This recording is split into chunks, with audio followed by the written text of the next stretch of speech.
अस्सलामुअलैकुम। आज मैं आपको कलकला के बारे में बताऊंगी, जिन्हें पढ़ने में लोग अक्सर गलती करते हैं और उन्हें नहीं पता होता कि कलकला को पढ़ने के कितने रूल्स हैं। कलकला को पढ़ने के 2 रूल्स होते हैं। ज़्यादातर लोग पहले ही को समझते हैं और दूसरे को नहीं समझते। पहले रूल में कलकला के क्या होता है, जैसे कि आपको पता होगा कलकला के हुर्फ 5 होते हैं: कौफ, त्वा, बा, जीम, दाल। जब इन पर जज़म यानी जब इन पर सुकून होती है तो इन्हें हल्का सा झटका दे के पढ़ते हैं तो कलकला हो जाता है। ज़्यादा तेज़ नहीं, बहुत शिद्दत से नहीं, हल्का सा झटका दे के पढ़ना होता है तो वो हमें पता चलता है कि हमने कलकला कर लिया। अच्छा, अब दूसरा जो कलकला का रूल है वो थोड़ा सा अलग है। स्पेशली मैं ये वीडियो ही उसी रूल को समझाने के लिए बना रही हूँ ताकि कुरान पाक को पढ़ने में आप मुकम्मल तौर पे कलकला के दोनों रूल्स को फॉलो करें और कुरान पाक की गलतियों को दुरुस्त करें। जैसे कि आप यहाँ देख रहे हैं सूरह लहब। यहाँ पर मैं आपको बताती हूँ। अब आप देख रहे हैं सूरह लहब की आयत नंबर 1 है और यहाँ बा बना हुआ है, यहाँ पे बा लिखा हुआ है। अच्छा, अब यहाँ बा के ऊपर तो जज़म है ही नहीं, लेकिन मैं आपको फिर भी कहूँगी कि यहाँ कलकला होगा। अब आप सोच रहे होंगे कलकला कैसे होगा, कलकला के हुर्फ पर तो जज़म होती है तो कलकला होता है, तो यहाँ कलकला कैसे होगा? यही है कलकला का रूल नंबर 2। ठीक है, रूल नंबर 2 ये है, जब लफ्ज़ के आखिरी में जब आयत ख़त्म हो रही हो या हमारी सांस टूट रही हो या वहाँ वफ़्क हो रहा हो, किसी भी हाल में अगर आप मतलब कलकला के आखिरी लफ्ज़ पर ठहरना है तो आपको वहाँ कलकला करना पड़ेगा, भले उस पे जज़म हो या उस पे जज़म ना हो, भले उस पे ज़बर हो, पेश हो, 2 ज़बर हो, 2 ज़ेर हो, 2 पेश हो, उस पे कुछ भी हो।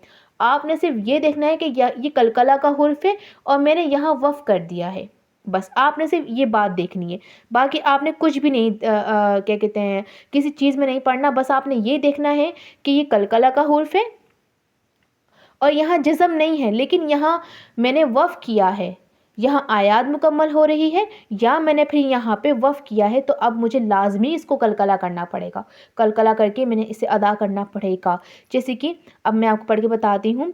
तब्बत तब्बत यदा अबी लहब व तब, ये मैंने हल्का सा कलकला कर दिया, यानी कि मैंने हल्का सा झटका दे दिया। ठीक है, व तब।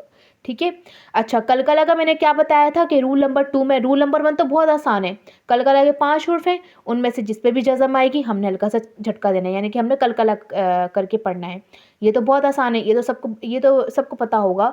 लेकिन रूल नंबर 2 क्या है? हमने रूल नंबर 2 में हमने क्या सीखना है? हमने ये सीखना है कि वफ़ की सूरत में अगर आप किसी हुर्फ, ऐसे हुर्फ पर जिसके आखिरी में ना कलकला के हुर्फ आ रहे हैं, ठीक है, और वो भले कॉफ है, त्वा है, बा है, जीम है, दाल है, अगर इन हुर्फ में से आप किसी हुर्फ पर भी रुकते हैं, ठहरते हैं, भले आयात मुकम्मल होने की सूरत में ठहरते हैं या आपकी सांस टूटती है या किसी भी वजह से अगर आप उस वर्ड पर ठहरते हैं, वफ़ करते हैं, तो आपको उसे कलकला करके पढ़ना पड़ेगा।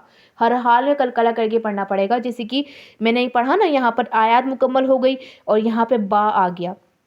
इस हुर्फ के आखिरी अल्फाज बा है, इस हुर्फ का आखिरी अल्फाज बा है। अब यहाँ आयत मुकम्मल हो रही है लेकिन जज़म तो बा पे है ही नहीं, तो कलकला किस बात का? लेकिन कलकला होगा। रूल नंबर 2 में यही बताया गया है कि जब वफ़ की सूरत में कलकला के 5 हुर्फ में से कोई सा भी हुर्फ आ जाए, बेशक उस पर जज़म हो या ना हो, हम फिर भी कलकला करके उसे पढ़ेंगे। और कलकला का मतलब ये नहीं होता कि हल्का सा झटका दे के पढ़ना, हल्का सा ही झटका दे के पढ़ना है, बहुत तेज़ झटका दे के नहीं पढ़ना कि लफ्ज़ की कुरान पाक की बेहुरमती हो। हमने इस बात से बचना है, अपने आप को बचाना है हमने इस बात से। ठीक है।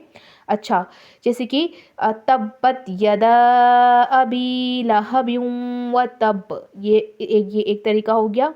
अब आगे देखते हैं। जैसे कि यहाँ वमा का सब, ये कलकला का हुर्फ है लेकिन इस पे जज़म नहीं है, लेकिन हम इधर क्यों कलकला कर रहे हैं? क्योंकि ये वफ़ के साथ आ रहा है, हम यहाँ वफ़ कर रहे हैं, हम इसलिए इस पर कलकला कर रहे हैं। ठीक है। अच्छा, अब इसी तरह सूरह इखलास में आप देखें, ये दाल आ रहा है आखिरी में, ये हुर्फ के आखिरी में दाल आ रहा है और दाल कौन सा हुर्फ है? कलकला का हुर्फ है। ठीक है।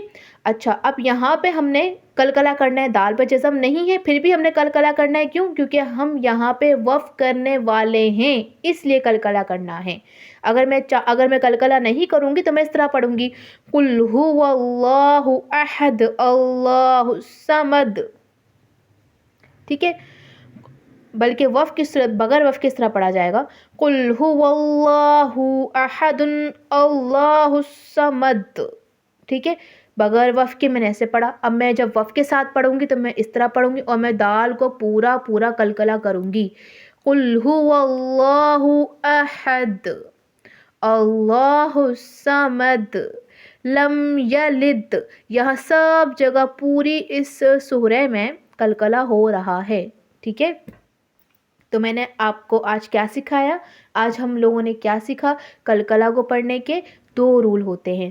پہلا رول ہوتا ہے جب قلقلہ کے حرف پر جزم ہوتی ہے 5 حرفوں میں سے، قاف طاء با جیم دال میں سے جس پر بھی جزم ہوگی آپ نے وہاں قلقلہ کرنا ہے، یعنی ہلکا سا جھٹکا دے کے پڑھنا ہے. پہلا رول یہ ہو گیا، ٹھیک ہے. دوسرا رول کیا ہو گیا؟ قلقلہ کا حرف 5 حرف میں سے قلقلہ کے اگر ہم ان 5 حرف میں سے وف کرتے ہیں، یعنی کہ قلقلہ کے کسی بھی 5 حرف میں سے اگر ہم جس حرف پر وف کرتے ہیں تو ہم نے اسے جھٹکا دے کے پڑھنا ہے، بھلے اس پہ جزم ہو یا نہ ہو، اس پہ کچھ بھی ہو، جزم ہو یا نہ ہو، لیکن وہ قلقلہ کا حرف ہے اور وف ہو رہا ہے وہاں پر، تو ہم نے وہاں پر لازمی قلقلہ کرنا ہے. جیسے کہ یہاں پر یہ با پہ جزم تو نہیں ہے نا، لیکن یہ پھر بھی قلقلہ کا حرف تو ہے نا، لیکن یہ ہم نے کیا کرنا ہے؟ اگر ہم ادھر وف نہیں کرتے تو ہم نے اس رول کو فالو ہی نہیں کرنا، ہم نے قلقلہ کے رول نمبر 2 کو فالو ہی نہیں کرنا، لیکن ہم نے یہاں پر کیا کرنا ہے؟ وف کرنا ہے. تو اب ہم اس رول کو فالو کرنا پڑے گا.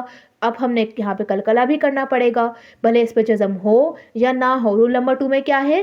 قلقلہ کے حرف پر جزم ہو یا نہ ہو آپ نے پھر بھی قلقلہ کرنا ہے، کیونکہ یہاں پر وف ہو رہا ہے، ٹھیک ہے. اسی طرح سے قرآن پاک کو پڑھنے میں کوئی مشکل آپ کو پیش آ رہی ہو یا کوئی ایسی آیات ہو تو مجھے اس کے بارے میں ضرور بتائیں، مجھے کامنٹ میں بتائیں.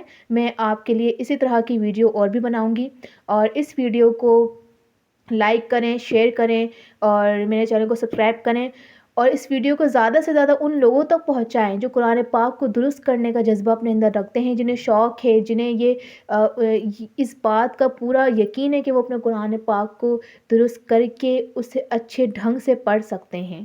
آپ یہ ویڈیو ان لوگوں تک ضرور پہنچائیں. جزاک اللہ خیرہ.